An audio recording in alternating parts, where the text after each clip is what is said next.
Good morning, everyone. This is M4J Watt Replays, and before we get into this review, I have some announcements to make. So first off, thank you very much for 200 subscribers. Whenever we get to 250, maybe I'll do another special video. I'm not quite sure yet, but thank you very much for 200 subscribers. It has been great fun working on this channel and etc. So just thank you for those 200 subscribers. Secondly, it is Toto Tank King's birthday, or at least it was yesterday. If you're new to the channel, Toto Tank King, he's a pretty good YouTuber and a good person as well. Go check him out. I'll put the description to his link to his channel down below. You can go check him out and give us a sub to him. He just reached 300 subscribers, and it is now his birthday. So go give him a few more subscribers, and maybe he'll be able to hit 350 by the end of the month. And finally, I have some more announcements for my own channel. So first up, I am going to be taking a break. I will not be posting any videos except for the RNG show and maybe some Gravity Force videos without commentary until January 1st. So do send me those Gravity Force replays. I will post them if they're pretty good things. And also send me the funny moments, because I will not stop making the Gravity Force RNG episode, as well as posting just normal RNG episode, which actually is premiering at 5 o'clock my time tonight. So that's 6 p.m. Central, or not Central, Eastern, and 3 p.m. Pacific time that it will be premiering if you're watching this in the morning on Friday. And so, finally, also I'm going to be doing a few more things. We'll be coming out with some more videos whenever I start back up in January, some new series that are going to be really interesting, as well as a new intro. And to fit all that, I would like, I'm going to have a competition. So whoever can may come up with like a new, what's the word, profile picture, I guess, instead of this LTTB, which I really like the LTTB, but I would like to have something something different for the beginning of this new year, so that always we can kick it off right, as well as some a channel art banner in the background thing. So if you do make those, send them in Discord to my DMs, and I will be sure to check those out. And I may not actually use any of them. I may just make my own, but at least send them to me, and it'll be good. I'll choose my favorite one, we'll use that, and I'll be sure to give you a shout out in the next video. And so now, let's get on to the Cheeto SPG. Alright, so here we are going to be taking a review on the Cheeto SPG, comparing it to the Jadgpanther, the Tier 7 German tank destroyer. So now, the Jadgpanther and the Cheeto SPG, both are really good tanks. You have to play them somewhat aggressively because they have fairly strong frontal armor. But we'll get into that in a little bit. So, first up, firepower. The Cheeto SPG, it's got the same penetration and alpha damage as the Jadgpanther, but the Cheeto does have significantly more, well, 200 more damage per minute than the Jadgpanther. It's also got a higher shell velocity as well, and, well, obviously, a faster reload. So the weapon handling, it does have slightly worse aim time and accuracy than the Jadgpanther, but it has better gun depression at 10 degrees than the Jadgpanther's 8 degrees, allowing you to better use that frontal armor and better work on ridgelines. Mobility, the Jadgpanther definitely is better mobility-wise, with a higher top speed, a better power-to-weight ratio, and also slightly better terrain resistance. The Jadgpanther also has better camouflage than the Cheeto SPG, and the hull armor, however, the hull armor on the Cheeto SPG is actually thicker, but it's not quite as fully effective as on the Jadgpanther, as we will see in a minute. And there is the F1 God number 3, top damage in Season 2. We're going to be watching quite a few of his replays today in this review. So we're going to switch over to the Cheeto SPG's armor profile here. As you can see, frontally, it's not actually all that thick. The lower plate there, only 158 millimeters. Whenever you're using your gun impression fully, we'll go ahead and angle that down.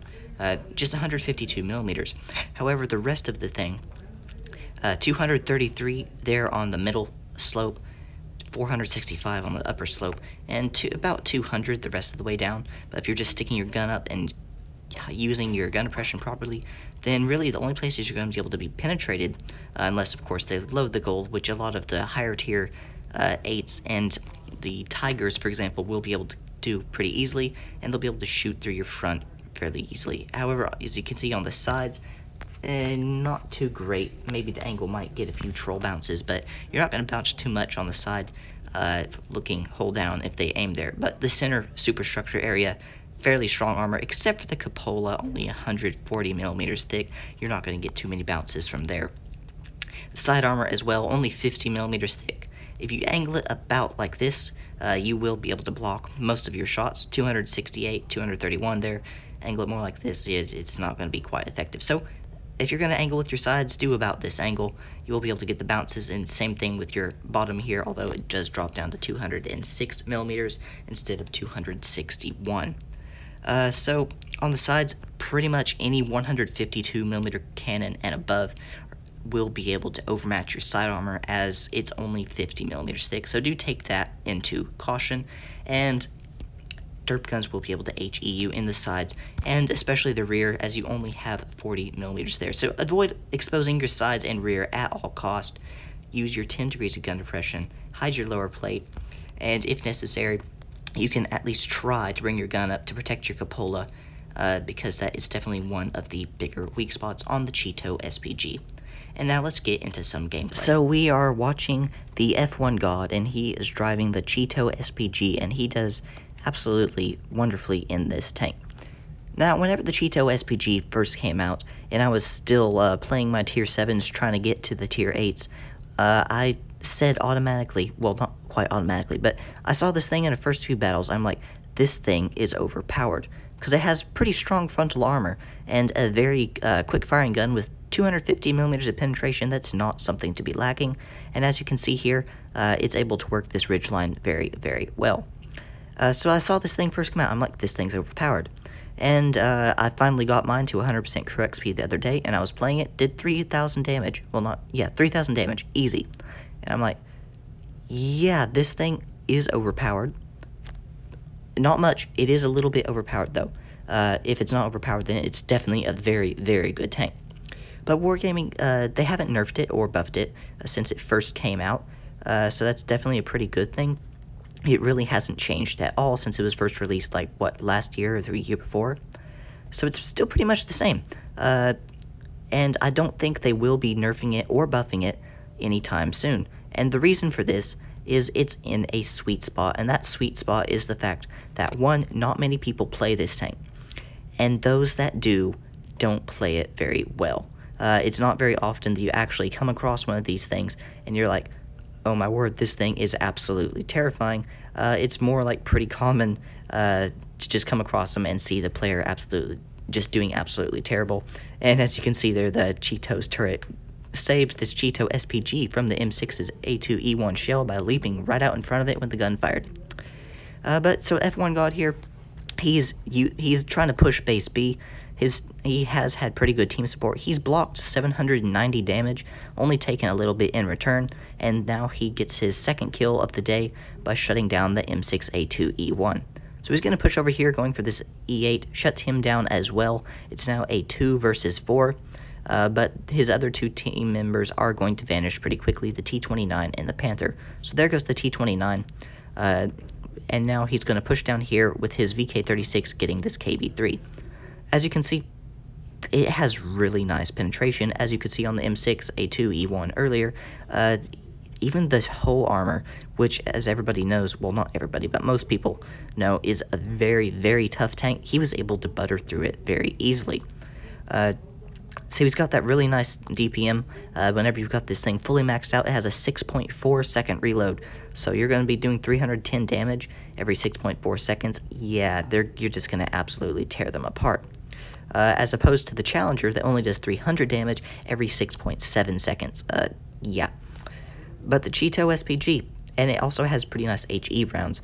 You will be able to do around 400 damage. You can penetrate most tier 6 medium tanks in the side. So I have found that pretty helpful whenever a Rudolph comes up, tries to attack me from the rear. I just turn around, HE, and he just gets absolutely obliterated. But this tank destroyer, it's a very fun tank destroyer to play. One of those I'm definitely going to be keeping. And you have to play it aggressively. You don't want to sit back and snipe because it doesn't have as good accuracy or aim time as some of the other ones. You gotta go up and play it aggressively like you would the Jadgpanther. As you can see here, that is what F1 God did. He got 3,692 damage, 3 kills, and an ace tanker for that first game. And so next up, he is on Copperfield, and he's playing a little too aggressive right here. The enemy team wasn't spotted, so he does take a shot from that Hellcat, but he gets over here to this ridgeline where he can use his gun depression just in time, and now he's going to sit here and get a shot there on that Black Prince and just work this ridgeline. But you got to play this tank aggressively. You can't snipe. Your armor is against these tier 6s and tier 7s, you have very good armor. Granted, once you get up to tier 8s, they're going to be able to go through you, but you will get the odd troll bounce. So he's going to turn. It's definitely one of those aggressive TDs. I do like to play most of my TDs aggressively anyway. I feel that has more impact on the battle, unless of course I am driving a waffle, in which case I'm going to sit back and snipe. So you can see here the excellent penetration on the enemy Cheeto SPG. He's doing it all wrong. He's sitting back and sniping and not using his 10 degrees of gun oppression, and as a result, he is getting penetrated all day long. And while F1 God here is bouncing all of his shots. So he's blocked 1,000 damage already and now inflicted 2,240. The aim time and accuracy not great, as you can see there. He does manage to get a nice high roll on that turret of the Leo. The T-29's coming up. He knows where he can penetrate him, so he doesn't even have to bother just backing up away from the sign. Just shoots him through it. This T-29's now a one-shot. The KV-3 on his platoon mate, Angel, ya boy, is able to shut him down. The Black Prince is now foolishly sticking out and having a very hard time penetrating. So he bounces another shot from that Black Prince. He shuts him down. He does get penetrated from this Leo, but the Annihilator shuts him down. So it's now a 7 versus 3. He's going to start rushing in here. The Hellcat's a one-shot, the Cheeto SPG is a one-shot, and this VK30.02D is about to be taken out very quickly. He turns, is he going to get one more shot? Yes, he is, but then the rest of his team is going to shut him down. And I don't believe he's going to be able to get that final shot on the Cheeto. No, he is not. But another good game there from the F1 God. 3,914 damage, blocked 1,325. But only first class badge for that 1098 base XP. Now this time he is on Castilla.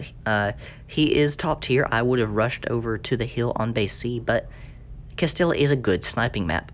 So he's actually going to sit here and snipe, and it will pay off. Now, again, like I do usually like to push this tank pretty aggressively, but if I'm on Castilla or Dead Rail, I have no problems with sniping, especially if I know where the enemy team is going to go, because I will be able to just farm damage all day long. And as you can see here, his team hasn't really done anything. The enemy team has gone to base C. They're just all completely exposed, so he is able to just farm this damage.